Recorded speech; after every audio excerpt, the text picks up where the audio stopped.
Paul, good to see you. Hi, Jordan. You wear multiple hats, which is kind of a shame because you got great hair. But let's go from macro to micro. Let's talk about the industry hat that you wear. So recently, you've been a part of launching a new industry association. I'd love to hear about it a little bit. Sure. In February of this year, we announced the creation of the Global Online Video Association called GOVA. GOVA represents companies that have a significant investment in the production and distribution of original video content for digital content, as well as companies that also own and operate YouTube multi-channel networks.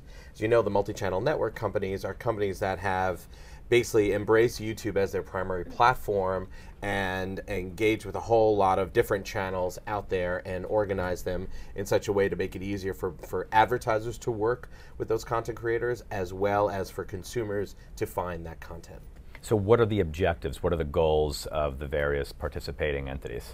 So the organization was formed by 9 of the bigger MCNs out there, as you would call them: Fullscreen, Maker, Collective, Big Frame, Discovery Vision 3, Me Too, the Hispanic one, to name a bunch of them. And the overall objective is understanding that this is an industry that is growing very rapidly, and the water level is rising for everyone. As this water level rises, we are facing different ecosystem challenges that collectively these organizations all can really help each other out by working together in tandem to deal with. One of our biggest partners in this ecosystem is obviously YouTube, and it's very important that these companies have a great relationship and a great communication with YouTube, because a lot of things are changing on the platform, and YouTube being the large-scale organization it is, sometimes changes happen before everyone knows, and it'd be always good to keep that communication going really well. So we're heading towards the new fronts right now, while YouTube is probably sort of the big elephant in your part of the industry, in many parts of the industry, there's been a number of reports recently in the press about how other major publishers are going to try to get into that game a little bit more. Yahoo's name has been thrown around, AOL as well.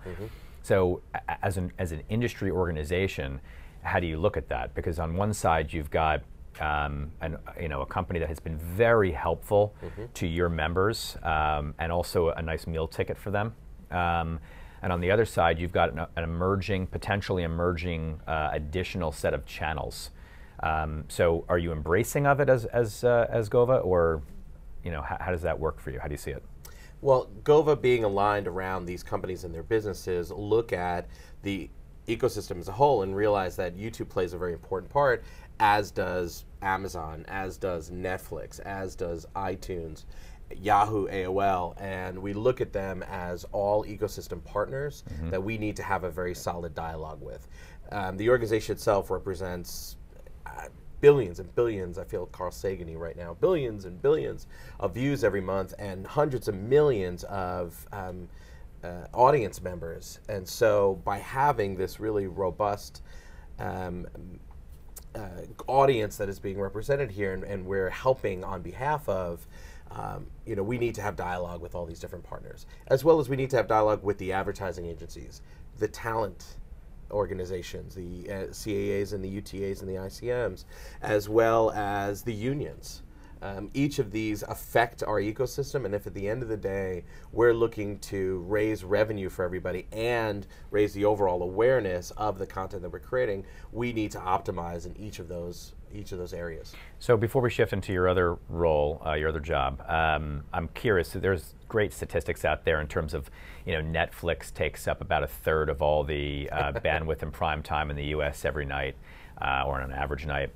Is there some sort of statistic around the entities that are part of GOVA in terms of what they mean in terms of either viewership or revenue or what have you on YouTube, for instance? Yeah, we take up the remaining 3/4. That's awesome. And that's all you're going to say on that? That's all I'll say. That we take up the remaining 3/4. Interesting. We are actually working with Tubular Labs and with OpenSlate to produce some specific information about our industry as a whole and how people consume the content, the growth of it, how for the millennial audience, and then some our content is becoming the must-see programming. We're the first choice when people get home on what they turn on or what they watch during the day. They're not going to traditional media. They're going to our creators and our channels. Okay.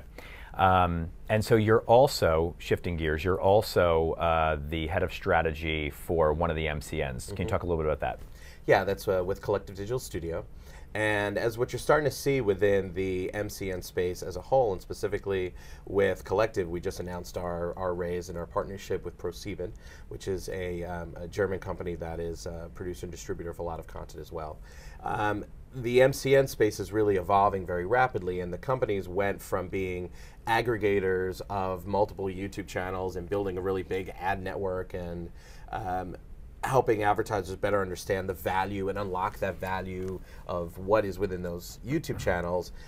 These companies are all now starting to evolve, and Collective has really found its voice and its pathway for business through the idea of building massive content properties, starting with very big YouTube channels that reach very engaged audiences, and then seeing how do we extend those to different platforms. How do we make new versions of that brand? How do we go to film or to TV, merchandise, and live performances, and really build out that overall engagement with that IP that's then owned? So you mentioned the word ad networks in your response to that, and I can't help but think as I hear this, it almost feels like in the beginning of the ad network days, ad networks differentiated themselves by talking about themselves slightly differently. We have this piece of data that we can do this, or we're tapped into the social world so we can do that. Is that something that's going on? Is that true in the MCN category in terms of different companies trying to differentiate themselves? Because otherwise, we're talking about content. We're talking about great content in many, many cases. But it's hard for marketers to get their head around what one offers versus what the other offers. Yeah, I'll give you a little flashback. The man I consider really understood our industry so well, Matt Wasserloff over at Broadband Enterprise. Absolutely. BD, the way they differentiated was they came out with Jen and Barb. They had their programming that they layered on top of their network and said, yeah, you can buy into our network, and then we'll give you this programming that also lives on top of it, and we'll reach it out. And that is, kind of what's starting to happen more and more. Differentiation amongst the MCNs on audience, it's all very similar. Everyone is a leader in some category. We're all hitting millennials in one way or another. Some hit them based on language, like if you go to Me Too, that's a Hispanic-speaking one. But then you start seeing changes in how they're relating. The ones who really get it are changing the way they're relating to their audience. And we are focused on this idea of it's a content property that we need to build deeply on.